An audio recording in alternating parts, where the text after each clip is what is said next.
Welcome to Running for Real, a global community with a shared love and curiosity for running. Together we reconnect with the reasons why we love to run and discover ways it helps us become better people. Whether it's the quiet moments of a morning run while the rest of the world still sleeps, or befriending the strangers next to you at the start line of a race. We are here to connect with others who see running as the common thread that weaves our lives together. Come join me, Tina Muir, as I talk with people from all walks of life, united by a love of running. Hello, my friends. Welcome to another episode of the Running for Real podcast. Thank you for joining me today. I'm excited that you are here and excited to welcome back two guests who have been on the podcast before, but this time they are coming on together. These women are friends, people who have been influential in my life in life in different ways, as you will get to hear in the interview. And I'm excited to have the first interview with them talking about their book, Breakthrough Women's Running. And it is a book that I'm very excited to come out. I am proud of the work that they have done here, and you'll hear me say the work that they have done in the running community. And yeah, it's just going to be a deep conversation. We talk about a lot of the tough things that go on with the way that we have a relationship to running, our mindset around running and training, just growth that we tend to do over our lives, over our running careers. And it was a really insightful conversation where Neely herself was very vulnerable and honest with some of the things that she has worked through. So I guess I should introduce, I've said Neely Spence Gracey. I am excited to bring back to the show for a third time. Neely was the first American at the Boston Marathon that she ran in 2016. She is the 11th female ever to break 70 minutes in the half marathon. She's a 3-time Olympic trials qualifier, and she has some very impressive PRs, and she is the mother to 2 little adorable boys. And Cindy Kuzma is a freelance writer, author, and podcaster. She writes for Runner's World, Women's Running, and other sports publications. She is also the co-author of Rebound, Train Your Mind to Bounce Back Stronger from Sports Injuries. She is well known and loved in the running community for her work, and these two together are just a great combo. So I am excited to get to this interview. Let's take a moment to thank one of our sponsors, and we'll be right to it. Thank you to Athletic Greens for sponsoring this episode of the Running for Real podcast and for keeping me strong and ready to take on whatever sicknesses, illnesses, bugs are in the air. I feel confident going out into the world because I have Athletic Greens. They have a product that I use literally every day, AG1. I started using it because I wanted to make myself be able to fill in the gaps that I wasn't getting with my diet. We can try as hard as we like to get ourselves optimized and really looking after those, all the critical foods and groups that we want to be getting in each and every day. But let's be honest, when I started looking at that way, trying to get in every little vitamin and every kind of food I could, that's when I started going down a path of obsessive thinking about food and just really taking that clean eating too far. I love Athletic Greens because it means I can have a supplement that tastes great. I don't have to take 27 different vitamins and pills to get myself the amount that I need each day. It's 1 scoop every morning, and that is it. So with that 1 scoop of delicious Athletic Greens, you are absorbing 75 high-quality vitamins, minerals, whole food source, superfoods, probiotics, adaptogens to help you start your day right. That special blend is going to support your gut health, your nervous system, your immune system, your energy, recovery, focus, aging. All the things we need to be working well for us to reach our peak as a runner, or just to maintain our life with running being a part of it. It is lifestyle friendly. It contains less than 1 gram of sugar, so you don't have to worry about that being an additional sugar base in your life. It's going to support your mental clarity, your alertness. It's going to support your sleep quality and recovery. It's basically the one thing that uses all the best things. It uses the best of the best products based on the latest science and with constant product iterations and third-party testing. I have been using Athletic Greens for, I think, 3 or 4 years right now, and Athletic Greens wants to make it really easy for us to reclaim our health, arm our immune system with convenient and daily nutrition, especially now we are in the thick of flu and cold season. 1 scoop in a cup of water every day, that's it.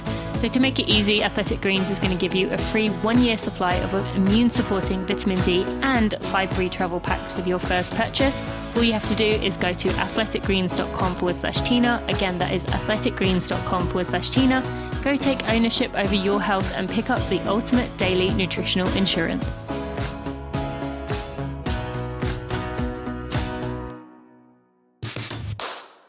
Neely, Cindy, you came on separately, but welcome back to the Running for Real podcast. I'm excited to have you. Thank you. This is so fun that we get to do it together. Yeah. I know. Very excited to be here.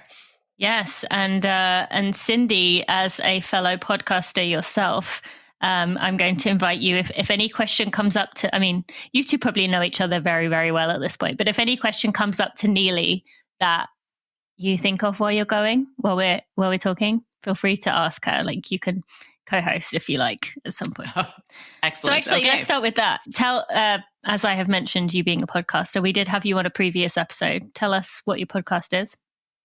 Yes, my podcast is called The Injured Athletes Club, and it relates to my previous book, Rebound. It's all about injury and really psychological techniques for bouncing back stronger from any setback. We have athletes on there who have all kinds of stories of overcoming obstacles. And it's been fascinating to me, actually, how that work has flowed into my work with Neely, too. There are some similar themes since as all runners experience setbacks at some point. So thanks for giving me the chance to talk about it. Yeah, and of course, I actually have no idea what you're talking about. I've never had a setback. Just and Neely too. I think you had a totally injury-free and flawless Absolutely career, right? Perfect. Yes, no, that's such an important thing to talk about. And I know lots of people who have reached out to me. And my editor, who you know, Jeremy, is constantly, anytime we talk to anyone who's injured, he's like, listen to this podcast, read this book. So you have a lot of fans out there, and for good reason, because unfortunately, as we know, injuries are a part of life. And especially when we take our running seriously, they're always going to be featured. So Neely, I think this is your third time on the show, although last time you were on, Sarah Crouch was a guest host. That's right. Hosting for me. Yeah. So I haven't actually had you on here in quite a while. But for the listeners who may not have, for some reason, have not kept up to date with what you've been up to, why don't you share maybe since that time in mid-2020, what have you been up to since then? Because I think from that interview, it was probably a bit of a surprise where your journey went from there. Slightly. It's all kind of a blur. I feel like everyone feels that way. The past 2 years have been a little fuzzy. But yes, so in 2020, I had talked with Sarah, and I was like kind of on an upswing at that point after my pregnancy with Athens. I had just qualified for my third Olympic trials at the Houston Marathon.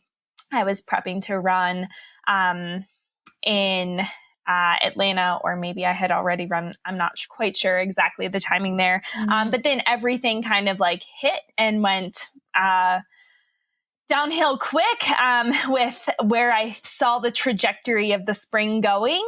I was definitely expected to like start racing and like getting excited for a season, my first season in quite a while of, racing and training and like pursuing those goals of mine again. And then when the pandemic hit, I was like, you know what, my main focus here is I just want to be really consistent. I need a year of just running, and no injuries, no setbacks, no, pregnancies, all of that. And things are going really well actually with that mindset, because I wasn't pressured. I wasn't like forced to like, put a race on the calendar and go for it. I was able to just really take my time, really listen to my body, not have to like, be primed and ready for a certain date. And that was like really freeing for me. And of course, that's how it should be. And like, we know that's always easier said than done. But when it was like kind of a forced thing, I realized how much I really benefit from that approach. So I took things just really slow and steady that whole spring and summer. And that fall, I was like, all right, I'm ready. Let's do a marathon. Like, I'm feeling good. Workouts are clicking. And that was kind of my goal. Like, let's wait until you're ready to sign up for a race. So I signed up for the marathon project, and the day before Halloween went to my annual OB appointment, and turns out I was pregnant. Didn't know it.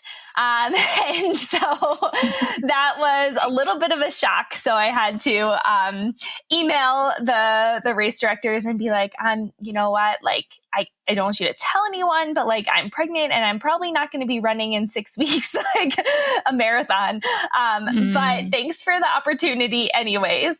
And so it was interesting because kind of like that same like March timeframe, whenever like I made this decision to just like, you know, focus on a steady progression in my training, is when Cindy emailed me and she was like, hey, I have this like really cool book idea, and Human Kinetics wants me to write a book, and they gave me like the liberty of finding someone to do it with. Would you be interested? And I was like, oh my gosh, this is amazing. Like, this is a dream come true. And so we started working on that in March of 2020, kind of formulating everything. And then in August of 2020 was when like the writing process officially began. And so I was able to kind of shift that focus from, okay, like I was going to do a marathon and like I was all in on that and excited, where the book was kind of like, I was excited about the book, but it wasn't like the main focus for me at that time. And so I was able to like shift and be like, okay, you know what? Like, it's all right that I can't do the marathon. You know, we're going to have a second kid. We wanted a second kid at some point. And like, I have this like really cool book opportunity going. And so I'm able to put a lot of time and energy into that, as well as my own coaching business. So I was able to just kind of shift my mindset over. And I don't know how it was for you, Tina, but the second pregnancy was just a lot less stressful than the first because I was used to it. And like, I don't know, I was like much more comfortable with the whole process of it all. And I saw myself as more than just a runner. I had, you know, other identities that made it feel a lot more like, okay, you know, we'll just put the running thing on the back burner for another year or two, and that's okay. And I can see the positives in it. So I remember that day when I ended up sending Cindy an email, and I was like, so plot twist. Yeah. Anyways, I'm super grateful though, because we have a chapter in the book called Ready, Set, Grow. And it's about pregnancy and postpartum running. Yes. And to be honest, had I not had two entirely different pregnancies, I don't think that chapter would have been as strong and beneficial and positive as it is now. And so I do feel like I now, having had a really hard pregnancy and a really hard return to running versus an easier pregnancy and an easier return to running, I think it's been really helpful for me. So that was like a really big perk. So that's a really long answer to your question of what have I been up to? But yeah, I've been writing a book, growing and raising children. And now I'm in the, you know, slowly rebuilding the running part back too. No, I appreciate you sharing that, and thank you for that. And it's interesting that you mentioned just about that email coming in from you, Cindy, at the exact time. Neely, the way you said that was it made me feel like when I stopped running in 2017, still to this day, I had so many people say to me, like, how hard was that to just shut everything down and like kind of re-find yourself? And I always said, not as hard as I expected it to be, But I think for me, running for real was already in the works and I was ready to launch. And so I could just put my energy into that. And you obviously, Cindy, you picked that time of where you were already, this was kind of just at the right time. But I find that interesting, that I wonder how much of when elite athletes do find it hard to step away, it's because maybe, fate hasn't allowed for something, or like they haven't allowed themselves to take that leap of like, I trust something's going to happen, or I'm going to channel that energy into something else. And it almost becomes like a full-on grieving period. But because you and I were able to channel that energy into something productive, it made that transition easier. Do either of you have any thoughts on that? Like Cindy, maybe you've seen that with other people as well. Certainly, that's something that we have talked about on the Injured Athletes Club, and how beneficial it is to have those other interests and things that fuel you and that you're passionate about, that aren't just your athletic career, regardless of what level you are. Yeah. But I think including at the high level, because even if you're not all in, I mean, I know I still wonder, Tina, how you had time to do so much of the groundwork for Running for Real while you were still running at a high level.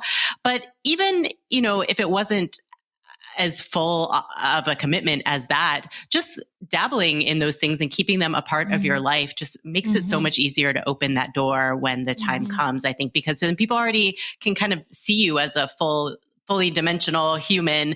We hope that everyone sees athletes that way anyway, but if you kind of engage with those interests and put those out into the world, I think that helps attract those other opportunities to you when the time comes. So absolutely, I think that that's important. Yeah. I'm sure Neely has a perspective on this too. Yeah, no, 100%. I mean, I think that, as an athlete, like we become very focused in like an unbalanced way on like one very specific thing. And that's kind of what you need to do to be highly successful. But there's kind of a time and place for that. And I think that the other component of this all is, starting to realize that like we can be more than just a runner. And, I had always thought that like, okay, you can only do competitive running and like nothing else because you'll be distracted. And I think that's like kind of one of my biggest regrets when I look back on my training at the collegiate and like post-collegiate professional level, is that I like basically put that above everything else. And I let a lot of relationships, and friendships kind of crumble because my main focus was on myself and my training. And I kind of saw everything as like a distraction and like, a negative more than a positive. And I feel like I've learned that that's a little bit untrue.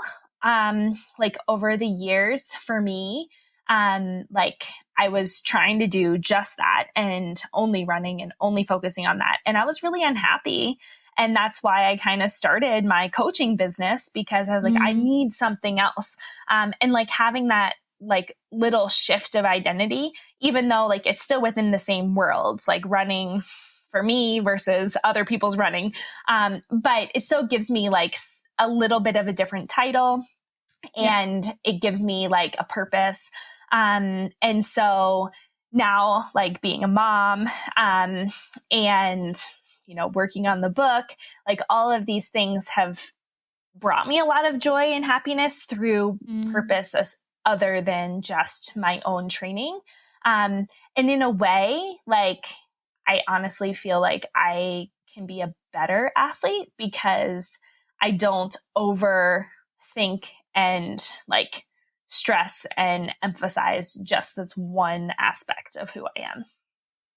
Yes. No, I so appreciate you sharing that. And I would like to also dive into that just a little bit more in terms of when you reached out to me to ask, you were writing a chapter about fostering a healthy mindset around running and training.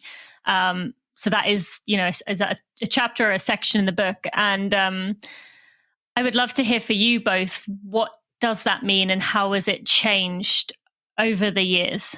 So maybe Cindy, if you can answer that first, and then Neely, you can go after. But yeah, to you, what does that mean, and how has it changed?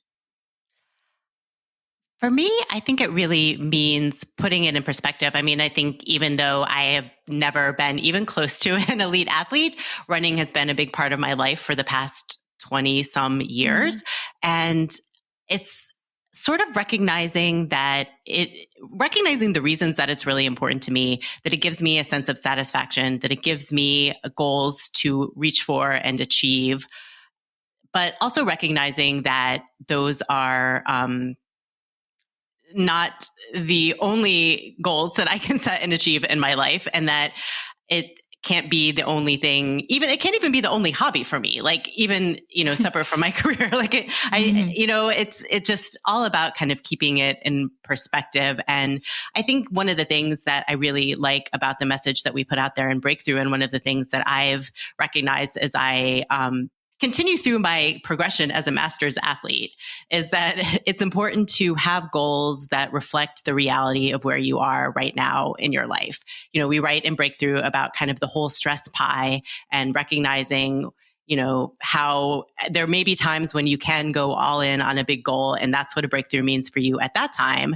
And then there are other times in your life where you can step back and have a bigger perspective and realize, okay, there are too many other things going on in my life right now. This isn't going to be my main priority, and therefore I can't hold the same goals that I would have had were it my main priority. And that is, that's fine. And that's, a real and true thing. And you can still feel just as satisfied by achieving those modified goals at that point in your life. So I know I've learned that, there were years when I was going for PRs, when I was training really hard, and I was maybe not even doing that in the most balanced and healthy way. And I had some satisfaction in doing that. But then as I've gotten older, I have races where my times are far slower, or my goal is to have an incredibly different experience. And I have that.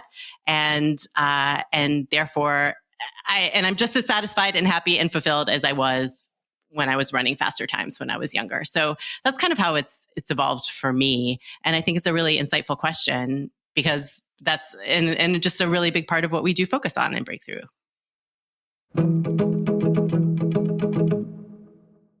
Thank you to Allbirds for sponsoring this episode of the Running for Real podcast. And friends, I've been telling you a lot about what Allbirds stands for, how they want to just do things better for the environment, just making improvements on what has already been done. They're very, very into collaboration, as I told you about a few weeks ago, with their collaboration with Adidas to make a 2.94 kilogram carbon shoe that is the lowest running shoe in terms of carbon footprint ever. By far, by a long way, only second probably to Allbirds' other shoes. And I've been telling you a lot about what they stand for, what their materials are, and just a lot about the details of the company. But today I wanted to tell you a little bit about some of the products that I really am enjoying. I don't buy things excessively. I don't have a lot of extras, but there are certain things that I love and I'm really, really enjoying using. The first is the women's R4R hoodie. It is this French terry hoodie. It's really comfortable. It is warm, surprisingly warm, actually. It is soft. It works year round, which I absolutely love. And that has been one of my go-to things. I also have the R4R sweatshirt, which I wear quite a lot, although it is white. So I have had to wash it quite a few times because I do have young kids, but it washes up nicely and is just wonderful for when I'm feeling the need to go out in the world in more than just sweatpants. I have a lot of the long sleeve tees. They have such nice, earthy, warming, comforting colors in those long sleeve tees and the short sleeve tees, actually, for that matter. They keep you warm. They are soft. They have an odor reducing material and lots of other features. So those are three of the things I just wanted to mention today that aren't running things specifically, but they are just comfort. I'm wearing them constantly and just wanted to tell you a little bit about that. So you can go to allbirds.com to go check those out. Make sure that you let them know that you came from me. If you do happen to get anything and you share it on social, that would mean a lot to me. Thank you so much again to Allbirds for working with us in this episode.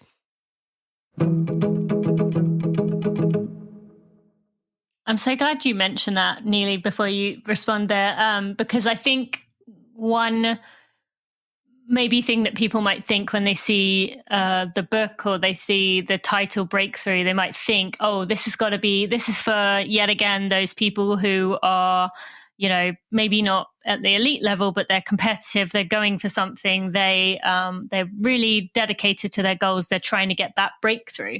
But you showing them that breakthrough doesn't necessarily have to mean that you are training 6 or 7 days a week. You are really committed to whatever you can allow. That might be, as we'll go on to talk about, for Neely and I, like a way toned down version of what you were doing before, but you're still doing it in a different way. So Neely, what would you say to that question about fostering a healthy mindset around running and training? Yeah.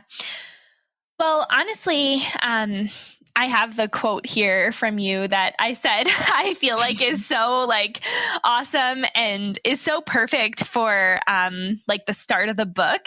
And so we interviewed a bunch of different athletes and specialists in the field. And in each chapter, a different athlete is highlighted. And so Tina is highlighted in chapter 2, Plan Smart. And we start off each chapter with a quote. And her quote says, "There will be seasons in running where we are motivated and ready to get after it, but our life will not allow it to be the focus. There will be seasons when we do have the time, but motivation isn't there. And then there will be the seasons where they both align.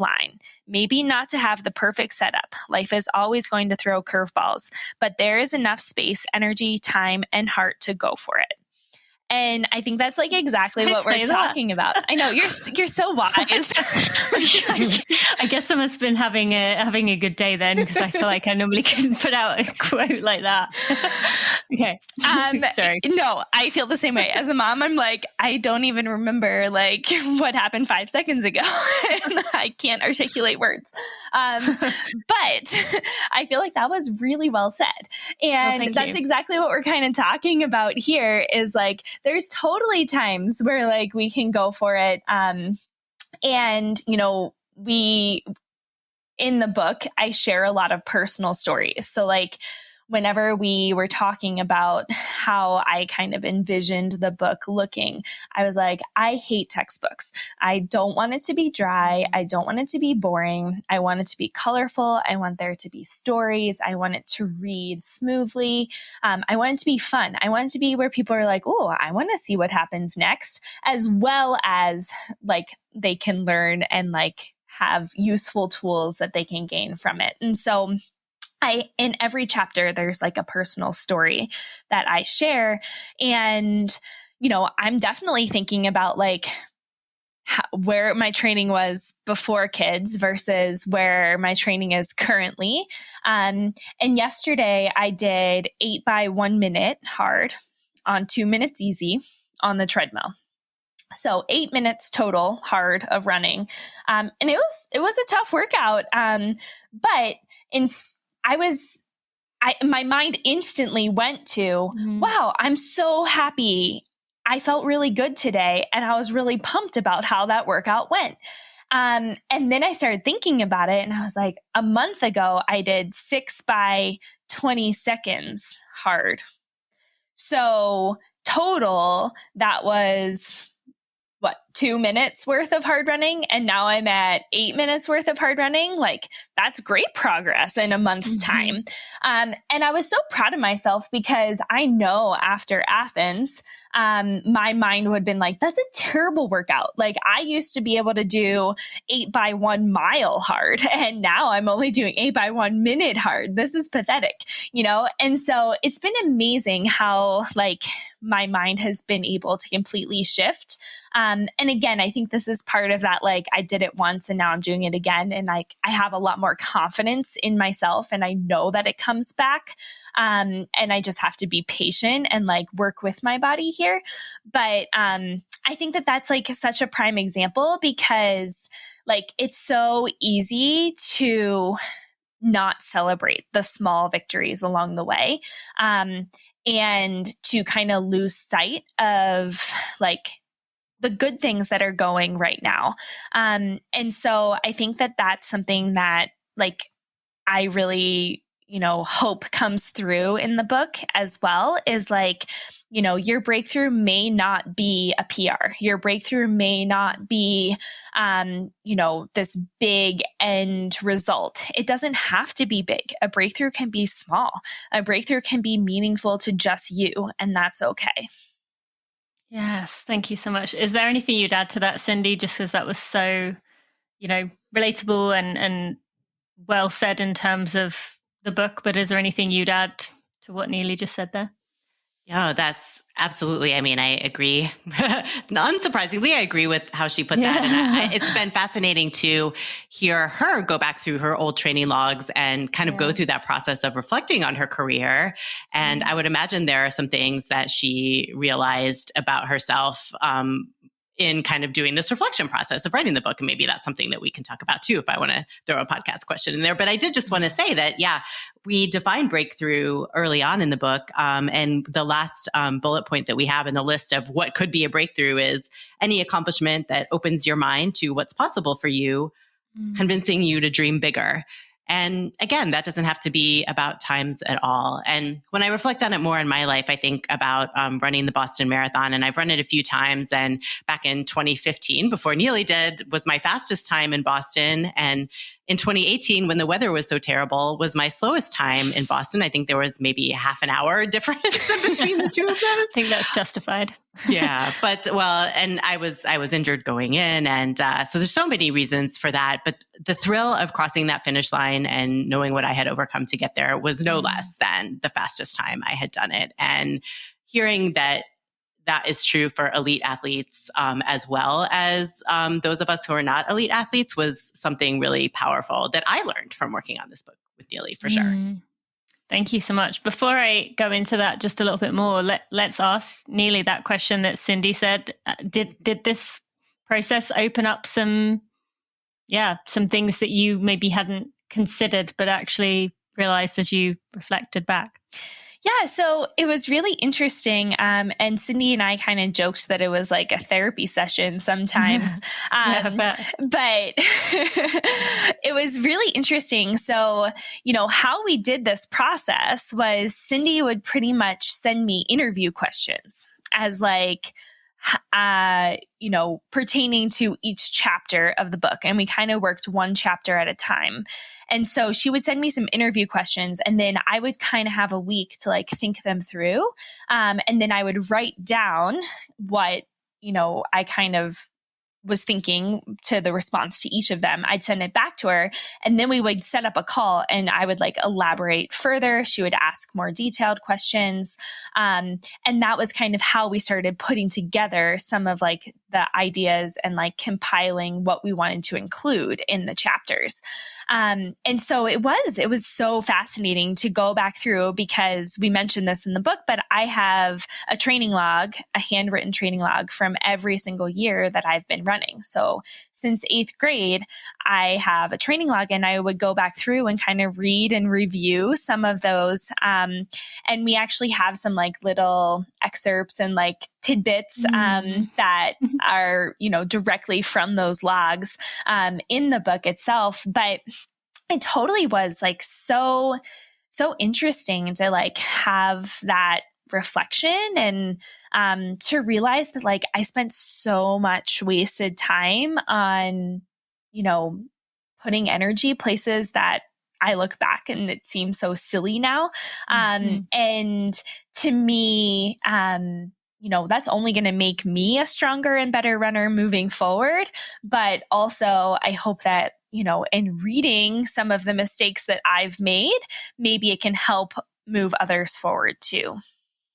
Yes, thank you for sharing that. Yeah, I could imagine that would be the case. And it is funny how like we tend to look back, or we tend to, when we're in the moment, think that we've got it all figured out and we know the answers. We're so smart, we're so wise. But then, when you look back in journals or training logs or whatever it may be, you think, wow, I've done a lot of growing since that. And even from this day, looking forward in 10 years, we'll probably think a similar thing of something that we're looking at now. And and just kind of like smile at our seriousness in the way that we were viewing that, whatever it may be. Yes.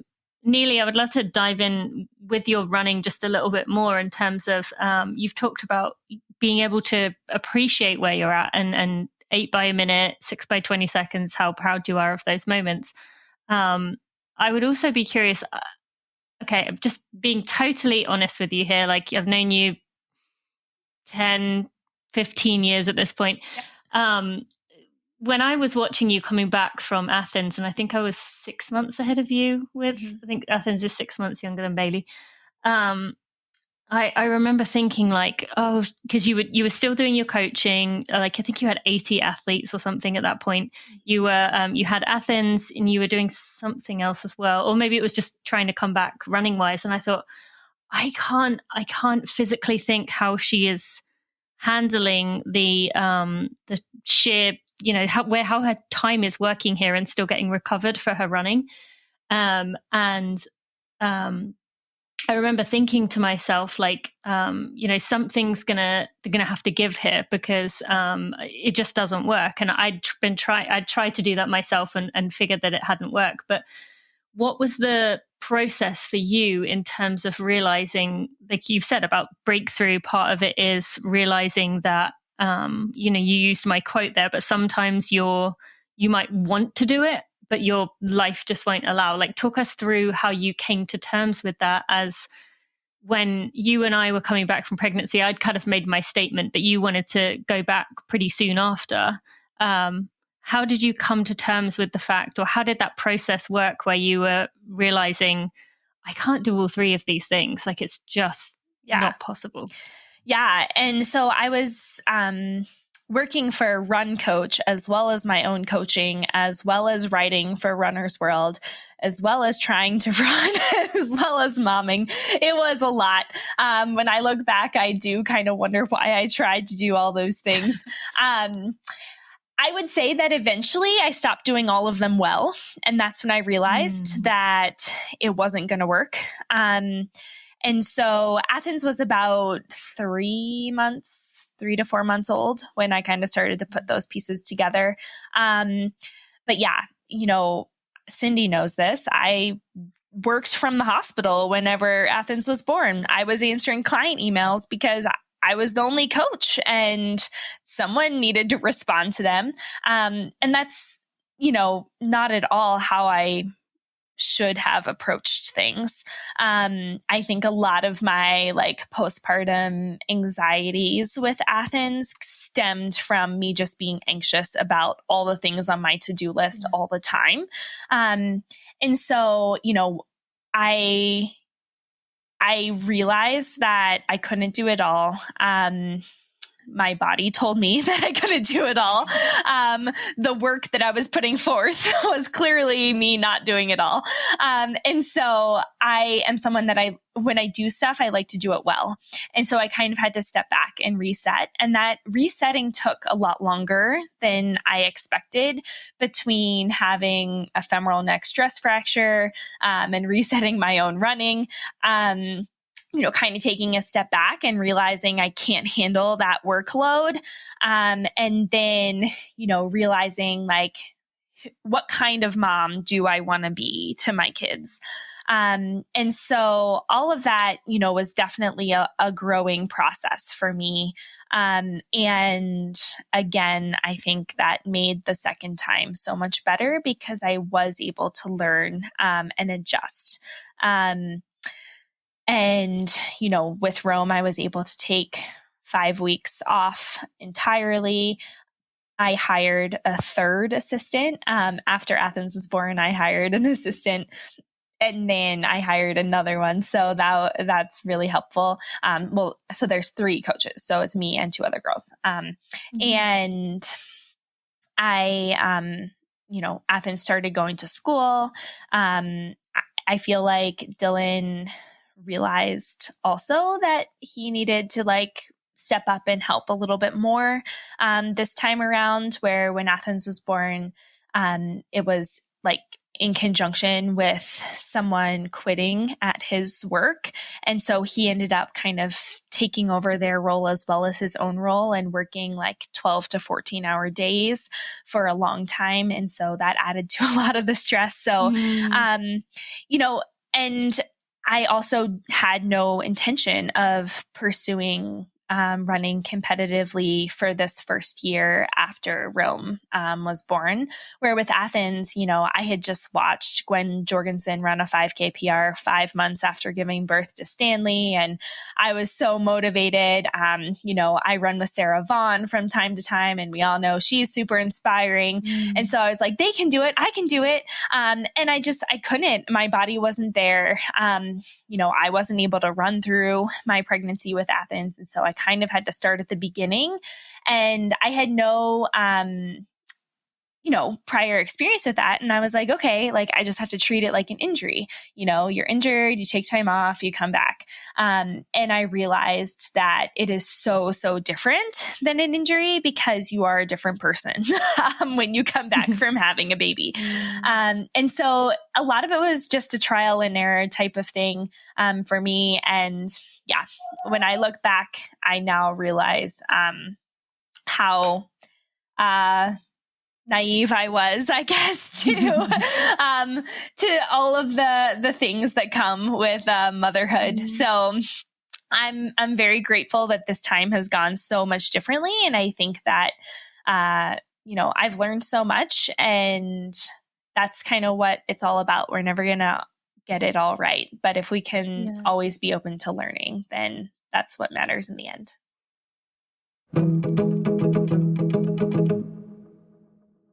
Thank you to Inside Tracker for sponsoring this episode of the Running for Real podcast. I have been working with Inside Tracker since about 2017.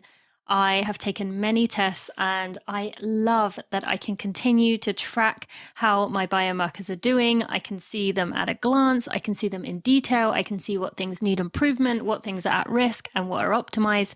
I can see that my inner age is 25, which as a 33-year-old, I know I'm not old, but as someone who's 33, having an inner age of 22 is pretty awesome. I love that I can select a goal. For me, I've actually picked overall health, but you could pick injury prevention, you could pick and recovery, you could pick stress, you could pick performance, whatever it is for you. They give you actionable things, easy things that you can do and follow along each day. For me, one of my recent ones was to stop taking my iron tablet as I was taking too much. And so that was a great reminder to me that I was overdoing it, and I could get myself feeling better by reducing my amount. And I have been feeling better since I've been doing that. They give you featured recipes that work with the things that they are recommending to you to optimize your levels. You can see some articles, you can see lots of science and videos if that is what you're interested in. And I love that it is just all in one easy place. Now, my friends, as a friend of Running for Real, you get 25% off. You won't see that offer in other places. 25% off by going to insidetracker.com/Tina. That is a special offer just for you, my friends. So go to insidetracker.com/Tina to go check it out and sign yourself up.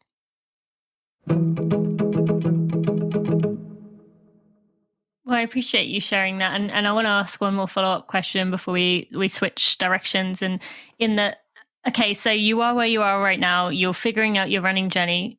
How do you look to the future? You're obviously very driven. I mean, the fact that you've written a book while having your second child, and, you're still coaching and you're still trying to chase these training goals. Like for me, I've kind of come to the acceptance point that even if I did have aspirations to potentially trying to get back, maybe not on the marathon side, but some other version of elite running, I literally can't do that because I really want to be there for my children in the best way that I can. And for me, my business, Running for Real, the podcast, the work I'm doing, the book, all of that, I hate to admit it, but comes in front of running. Mm-hmm. So if it's a choice between, I'm not going to pick to do work over my once a week workout, but I'm not prepared to put in the extra, let's say 6-10 hours a week to get to that point. Mm-hmm. So for me, I've kind of come to the realization that for now, running is going to be what it is. But for you, what do you see happening in 6 months, 1 year? Would you be prepared to put your coaching on the back burner or put other projects on the back burner to go for those running goals? Or what do you see happening there? Yeah, so my intentions are to slowly reduce my client numbers. Before I had Rome, I was at 75 athletes. And after he was born, I tried to cut back, and I'm now at 60. And so I see that probably dropping to around 40.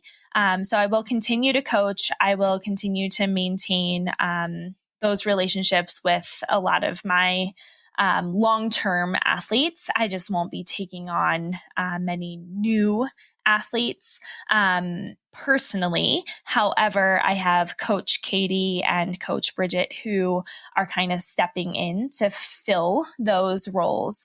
And so that's been really helpful as they have, big goals to build up their clientele with athletes, and they've both had a ton of success.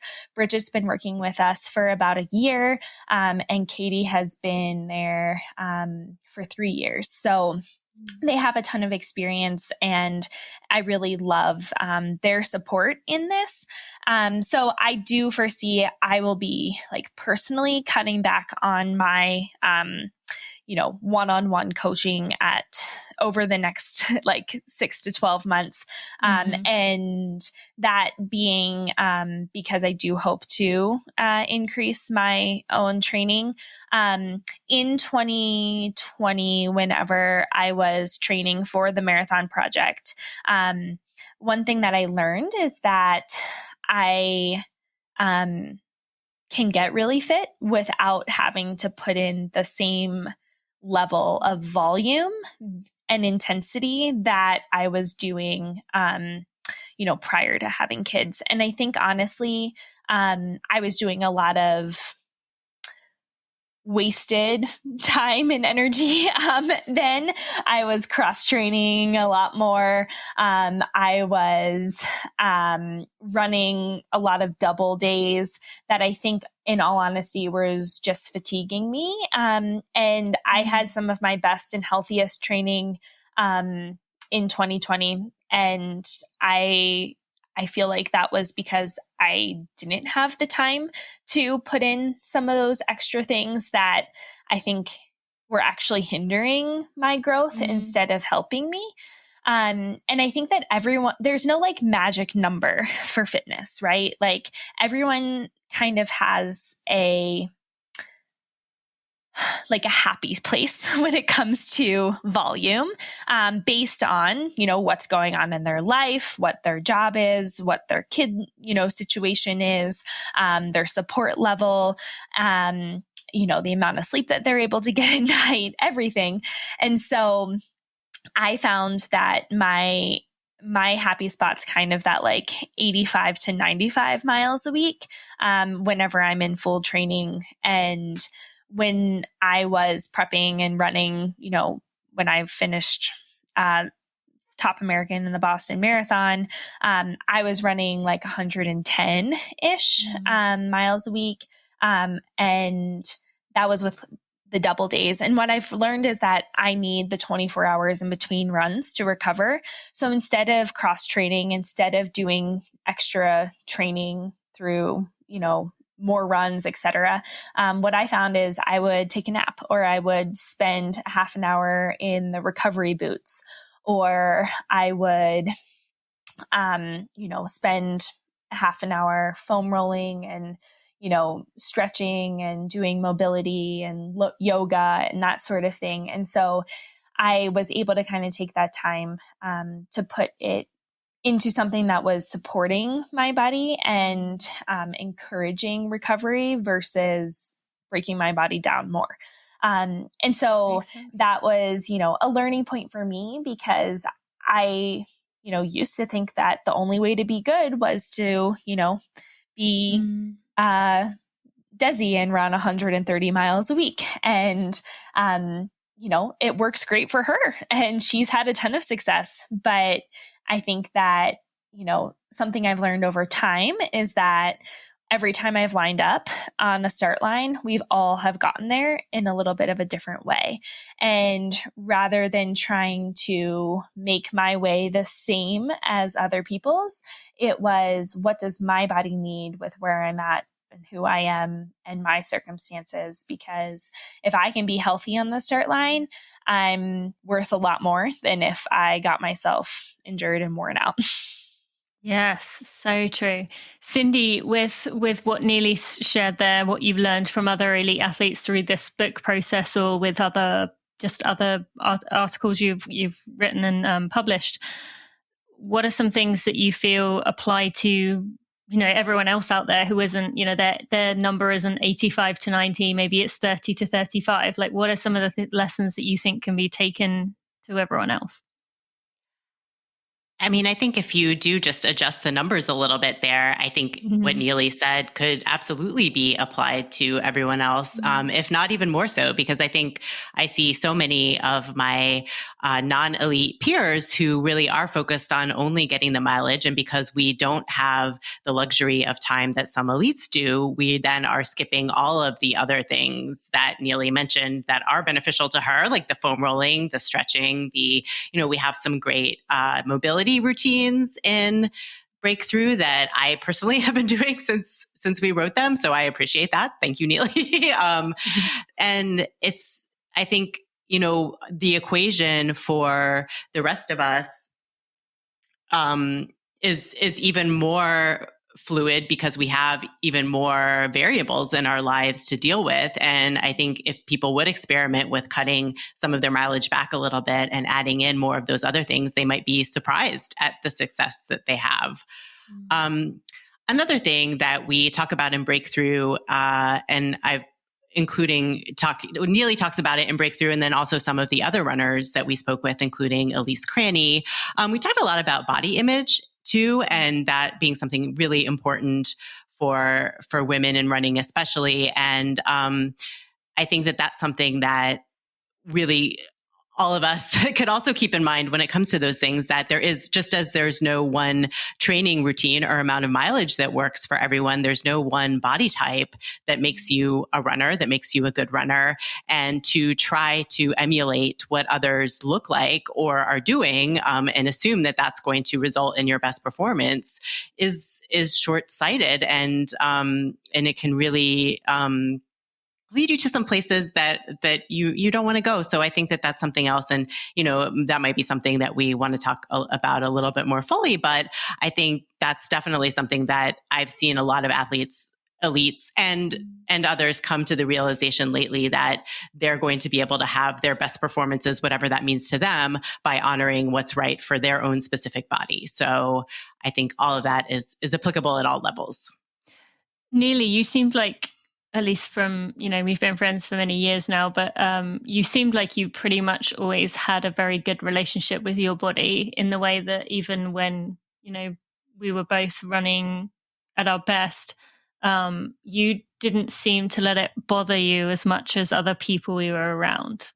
Am I correct in saying that? I mean, I think I can think to one point where I think maybe it did get in your ear a little bit, but I felt like for the most part, you were able to get above that.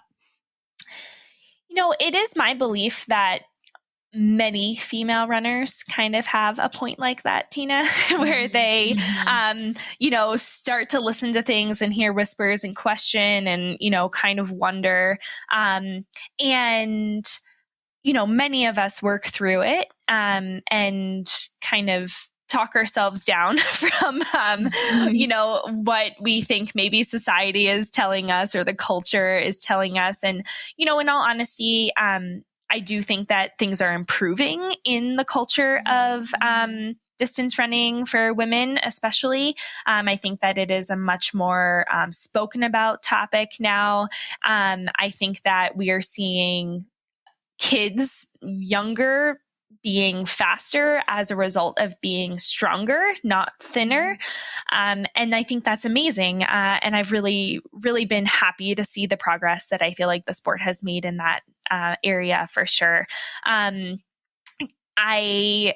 do not feel like I always took good care of myself. I don't feel like my mind was always in the right place when it came to body image and weight. I, like you, had amenorrhea for many years, and I certainly think that it hindered my performance. I also think that it was the wake-up call that I needed to make a change.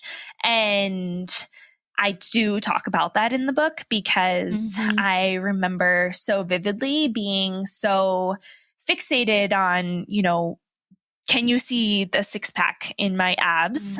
Instead of thinking about how strong do I feel in the second half of a race, and how powerful is my kick, and, other much more important things that actually show signs of fitness. And so I think that it's something that has evolved for me. I feel like I am at the best place now that I've ever been when it comes to body image. And I think, and I don't know if you felt this too, but with having kids, your body just goes through so many changes that are so out of your control. And it made me really, really appreciate what I had prior, and recognize how much I didn't respect and appreciate it then. Yeah. And so I now, have so much more respect for my body, seeing, that it was able to create two entire humans, and then feed them solely for, 9 months or whatever until they actually have been starting to eat some food. But yeah, I feel like it's been quite a process for me, and, something that I was really happy to kind of open up and talk about, because, I feel like you've been way more open and honest about it. And I don't feel like I have ever really talked that much about it. And my journey with, coming to terms with, who I am and what I look like, I guess. Yeah. Yeah. Thank you for sharing that. And I'm, glad to hear that was something that you opened up about in the book, because the more people that talk about this, and as you mentioned, both of you mentioned, the more we continue to bring up this topic, the better things are. And Cindy, I don't know if you know this, and I don't know if I've mentioned it a few times, but on random places, Neely is actually one of the people that, when I've, shared about why I spoke out about amenorrhea, why I, stopped when I did and kind of shouted it from the rooftops, Neely was one of very few people that I talked to about it, and kind of was like, right, I'm doing it on behalf of all of us. I think I told you at the time, Neely, when I go out about this, I'm going for it. And and so, yeah, I want to thank you for that, Neely, because, it was partly your friendship, your courage that helped me to do that. But, also, to say that, yeah, no, I appreciate you sharing that it wasn't always that way. I mean, I have many memories of Neely and I, going out to going to eat and just, feeling very comfortable around one another. I remember having I think my first time and only time of eating alligator when we went for dinner after the New Orleans race. Yep. Yes. And we also went for beignets afterwards. And I always loved, as Neely, I'm sure you've spoken about, the elite world wasn't always that way, where you could go get these fun things with friends. There was a lot of I'm going to eat in my room. And so I always appreciated that with you, that I felt comfortable that we could just go have fun and enjoy ourselves. So it was fun. We always had a good time at races together. Yeah. So I appreciate, just everything you've shared there. I'd love both of you to just a little bit more on, let's break down the book a little bit more. You mentioned, Neely, that you wanted it to be colorful and fun and an enjoyable read. Cindy, when Neely came to you with that, was that a kind of like, yeah, that's what I was thinking? Or was that a, yeah, let's do it that way? Tell me your thinking when she said that, or was it your idea in the first place? Well, I knew when reaching out to Neely for this project, I mean, one of the things that I've always respected about her is her knowledge of the sport, but also her ability to communicate it in a way that is fun and inspiring. And so I knew that she would have ideas about the best way to present it in that light. And when she came with that sort of those sort of guidelines, I was delighted because, one of the interesting parts of being a co-author is that you really want your author's personality to shine through in any book that you're working on with them. So because that was important to her, that became incredibly important to me too. And I think it results in a book that is going to be really easy for people to read, but also really get a lot out of. So I was really glad that she was clear on that vision, and that was really helpful for me. Absolutely. Yeah. No, I'm looking forward to seeing it. And I remember you mentioning that, Neely, about like what you wanted and how you didn't want it to be stiff like other books and very plain. And yeah, I think that is going to speak out to women. And I know we said at the time, and I'm sure you both, along with everyone else, has the idea of Clara Goucher's book. Like that's very bright and enticing and welcoming. And I mean, that makes me feel good looking at that book. So I'm assuming this is going to be a similar thing. I would love for you to both share some of the things that came out in the interviews with elite athletes, maybe that you noticed were in common. You mentioned maybe body image as one of them, but what things did you see coming out chapter after chapter as you spoke to these experts and athletes? So whoever wants to take that first. Yeah, well, I was just kind of overwhelmed with like the excitement of the people who we reached out to. We kind of had a list, and then like these are our top choices, but then we have backups in case they're not interested. And we never had to go to a backup. Everyone was just like so excited to be a part of it. And that was like really special for me. To just know that, yes, I'm excited about this book, but to hear like that excitement kind of come from others as well. I think it was really neat to get to know some people like more in depth through some of these like interviews that we did with them. I had never talked to Nell Rojas before, even though she lives in Boulder, but like this was the year of the pandemic, so when we were like having these conversations, I was realizing like how much I really missed connecting with, other members of the running community. And so that was really neat for me to, get to know her. And like, I have so much respect for her from like learning about her and like the conversation that we had. And I feel like her perspective is so wonderful. And she actually talks a lot about that whole idea of like, you don't have to run super high volume and, intense mileage to be successful. And clearly, like she has shown that with her amazing performances. So that was really neat. Talking with Molly Huddle was really fun because I feel like she's been kind of like an idol of mine since I was like young. And so it's amazing to me just how, she's kind of like transcended through like the generations of these runners and how I've kind of gotten to see her like, whenever I was a high school runner, watching her to like a college runner and like actually getting to race her for the first time to, kind of towing the line head to head as a pro and now as like a mother runner. So it's kind of neat to like, talk to her and get that. So, every chapter has like, I think such a really nice and unique story from each of these, athletes who, were so gracious to open up and like share with us. Yeah. Thank you. Cindy?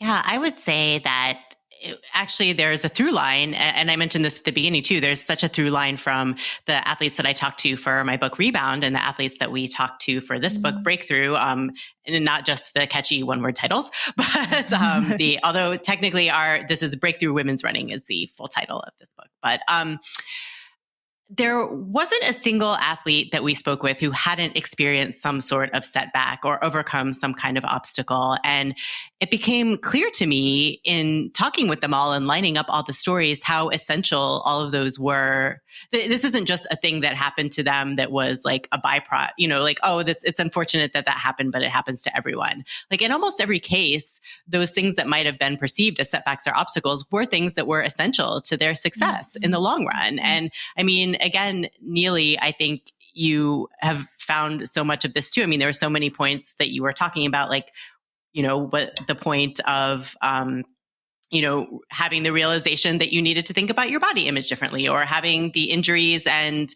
anxiety that, helped you reframe what postpartum running should or could look like. There wasn't a single athlete we talked to who didn't have that sort of meaning in their story. I mean, Starla Garcia, who is an amazing dietitian, Olympic trials qualifying marathoner, talks really candidly, and we're grateful about how her experience with an eating disorder just led to her whole thriving career of wanting to help other women of color embrace their identity while they approached running in a healthy mindset. And so I just, that was really compelling to me. And I think just a reminder that this is all part of the journey, and it is not always easy to embrace these setbacks, but that if you do, your breakthroughs are just around the corner and are even more meaningful than you could have anticipated. Yes. None of us want to hear when we're injured, well, someday you'll be glad this happened. But unfortunately, that's mostly true. And I would say that was a trend that we kind of saw throughout, was like so many people said the, cliche, after a setback, there was a breakthrough. And it was because like change is really hard until we're forced to make change. And often those challenges are what kind of leads to us kind of taking a step back and trying to figure out a different way. And that's how, we can be successful, because if we keep doing the same things and they're not working, we're going to keep seeing the same subpar results. And so making some adjustments and changes, sometimes it's even just small things that need to be tweaked, can make such a big difference. And that's something that I hope people can learn in the book and like really embrace for their own training is, what are little changes that I can make consistently over time that will help me get the results that I want. And so every chapter throughout is kind of like a different key component to being a successful runner, from goal setting to recovery to fueling to strength training to sports psychology to breathing rhythms, all of these things that are going to help you be a better runner. And I wanted this book to, be something that anyone with a goal in running could pick up and gain something from, instead of it just being about the training plans. Yes, there's training plans in it, but that's by far not the main focus of the book. Yeah, well, I am very excited to check it out. So it is available for pre-order now? It is. It's available for pre-order on Amazon at Breakthrough Women's Running. And then I will also be posting a link if people want autographed copies. And so that will be available in April sometime on my website, which is getrunningcoaching.com. Okay. So I will put links in the show notes for people to go get a pre-order, or they can go get a signed copy from you. Where can people go find both of you on social media? I am at Neely S. Gracey. And I'm at Cindy Kuzma.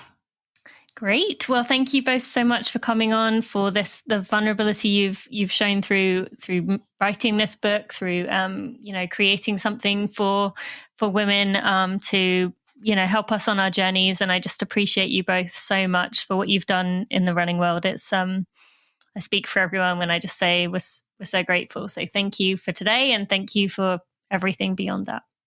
Thank you. That is so nice. This was awesome. I really appreciate getting to catch up with you again, Tina. Yeah, me too. Thank you for all that you do too, Tina. Absolutely. Hi, friends. Just a quick message to say a big thank you to the Running for Real team. While I may be the face of Running for Real and the voice behind the podcast, there are a group of people who are working tirelessly to provide everything that runners could need within our community to make our community stronger, better, and evolve and grow and learn from one another. We are working really hard to make Running for Real the place we believe it can be within our community. I just want to take a moment to thank everyone on our team. That is Victoria, Stacy, Sandy, Sally, Maria, Kelsey, Kat, Jeremy, and Erica. I appreciate each and every one of you and the hard work that you put in. Now let's get back to the show. Really appreciate both of these women for the work that they have done in the running community and just helping women out there to find their own journey, to realize, as they said, that breakthroughs are not necessarily about always chasing PRs. Life will have different things to throw at us. And I hope that came across within that episode. So I'll put a link in the show notes so you can go pre-order yourself a copy, or if you are listening to this after April 20th, which is when the book comes out, you will be able to go back directly to get yourself a copy. So I will put a link there in the show notes, and so you can go find that wherever you are listening to this podcast. And I just want to take a moment to thank our sponsors, which there will also be links to in the show notes. Firstly, thank you to Athletic Greens. You can get a 1-year free supply of vitamin D with your order, 75 whole food sourced ingredients, and the antioxidant equivalent of 12 servings of fruits and vegetables in every scoop. That's just once a day. It is delicious. I love it. You can go to athleticgreens.com/Tina. I also want to encourage you to go check out allbirds.com to go see what they are up to. They are doing some fantastic work right now, and their new Tree Dasher 2 is out, which I am loving. And you definitely will too. I love the Rad Rust, which is a very, very American name for a shoe, which I told them myself. But yeah, check out the Tree Dasher 2 and get yourself a pair in Red Rust so we can be twins. And thank you to Inside Tracker for keeping my body and your body healthy by taking a look on the inside. You can go to insidetracker.com/Tina to get yourself 25% off. Again, there will be links to all of those in the show notes. Thank you so much for joining me today. I will see you on Monday for another Together Run, and next Friday for a regular episode. See you then.